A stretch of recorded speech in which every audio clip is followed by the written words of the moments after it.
AP CM Chandrababu party ఎమ్మెల్యేలకు కీలక ఆదేశాలిచ్చారు. ప్రత్యేక పరిస్థితుల్లో ఏపీ ప్రజలు స్పష్టమైన తీర్పు ఇచ్చారని, ప్రజల ఆంక్షలు అనుగుణంగా నడుచుకుంటామని పిలుపునిచ్చారు.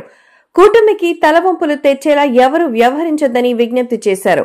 డిప్యూటీ సీఎం పవన్ సైతం మనపై ప్రజలు ఎంతో నమ్మకంతో ఉన్నారని, ఆ నమ్మకాన్ని వమ్ము చేయకుండా ఉందామని ఎమ్మెల్యేలకు సూచించారు.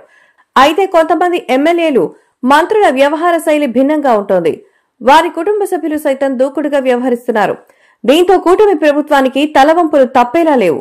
అనంతపురం జిల్లాకు చెందిన ఒక మంత్రి భార్య అయితే తనకు ఎస్కార్ట్ పోలీసు వాహనం కావాలని పట్టుబట్టారు.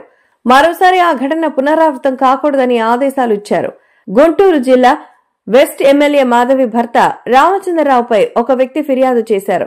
నా భర్త ఎమ్మెల్యే నేను కోరినట్టుగా నాకు 4 ఎకరాలు 30 లక్షలకు అమ్మే, లేకపోతే తర్వాత పరిణామాలు సీరియస్ గా ఉంటాయంటూ హెచ్చరించారని బాధితుడు ఫిర్యాదు చేశారు. ఎమ్మెల్యే భర్త నుంచి తనకు ప్రాణరక్షణ కల్పించాలని ఫిర్యాదు చేయడం టీడీపీ వర్గాల్లో కొత్త చర్చకు దారితీసింది.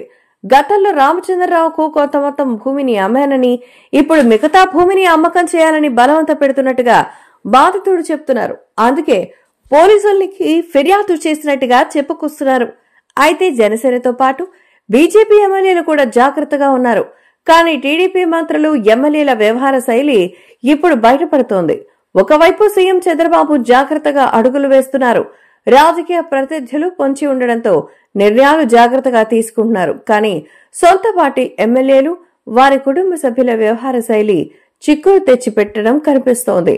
మరి చంద్రబాబు వారిని ఎలా ఎదుర్కొంటారో, ఎలా అదుపులోకి పెట్టుకుంటారో చూడాలి.